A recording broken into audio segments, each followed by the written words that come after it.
"I have accepted, Jeeves," I said in a quiet, level voice, lighting a cigarette with a careless flick of the wrist. "Indeed, sir?" "You will like Antibes." "Yes, sir." "So shall I." "Yes, sir." "Well, that's settled, then." "Yes, sir." I was pleased. The firm stand, I saw, had done its work. It was plain that the man was crushed beneath the iron heel. Cowed, if you know what I mean. "Right-ho, then, Jeeves." "Very good, sir." I had not expected to return from the arena until well on in the evening, but circumstances so arranged themselves that it was barely 3 o'clock when I found myself back again. I was wandering moodily to and fro on the pier when I observed Jeeves shimmering towards me. "Good afternoon, sir," he said. "I had not supposed that you would be returning quite so soon, or I would have remained at the hotel." "I had not supposed that I would be returning quite so soon myself, Jeeves," I said, sighing somewhat. "I was outed in the first round, I regret to say." "Indeed, sir. I am sorry to hear that." "And to increase the mortification of defeat, Jeeves, by a blighter who had not spared himself at the luncheon table and was quite noticeably sozzled. I couldn't seem to do anything right." "Possibly you omitted to keep your eye on the ball with sufficient assiduity, sir?" "Well, something of that nature, no doubt. Anyway, here I am, a game and popular loser, and I paused and scanned the horizon with some interest. "Great Scott, Jeeves! Look at that girl just coming onto the pier. I never saw anybody so extraordinarily like Miss Wickham. How do you account for these resemblances?" "In the present instance, sir, I attribute the similarity to the fact that the young lady is Miss Wickham." "Eh?" "Yes, sir. If you notice, she is waving to you now."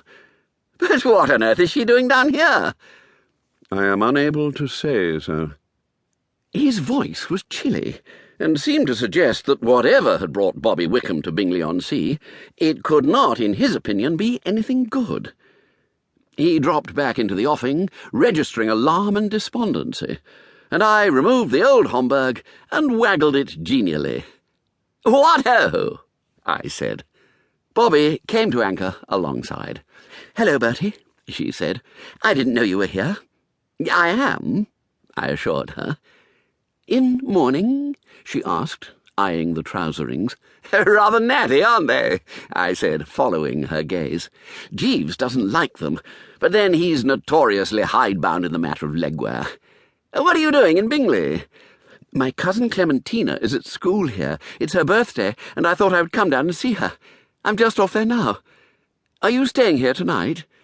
"Yes, at the Splendide. You can give me dinner there if you like."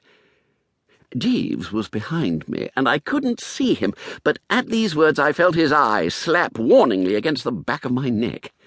I knew what it was that he was trying to broadcast, viz., that it would be tempting Providence to mix with Bobby Wickham, even to the extent of giving her a bite to eat. Dashed absurd, was my verdict. Get entangled with young Bobby in the intricate life of a country house, where almost anything can happen, and I'm not saying, but how any doom or disaster could lurk behind the simple pronging of a spot of dinner together, I failed to see. I ignored the man. "Of course, certainly, rather, absolutely," I said. "That'll be fine. I've got to get back to London tonight for revelry of sorts at the Berkeley, but it doesn't matter if I'm a bit late. We'll turn up at about 7:30, and you can take us to the movies afterwards."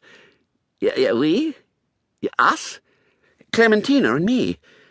"Oh, you don't mean you intend to bring your ghastly cousin?" "Of course I do. Don't you want the child to have a little pleasure on her birthday? And she isn't ghastly. She's a dear. She won't be any trouble. All you'll have to do is take her back to the school afterwards. You can manage that without straining a sinew, can't you?" I eyed her keenly. "What does it involve?" "How do you mean, what does it involve?" "Well, the last time I was lured into a girls' school, a headmistress with an eye like a gimlet insisted on my addressing the chain gang on ideals and the life to come. This will not happen tonight?" "Of course not. You just go to the front door, ring the bell,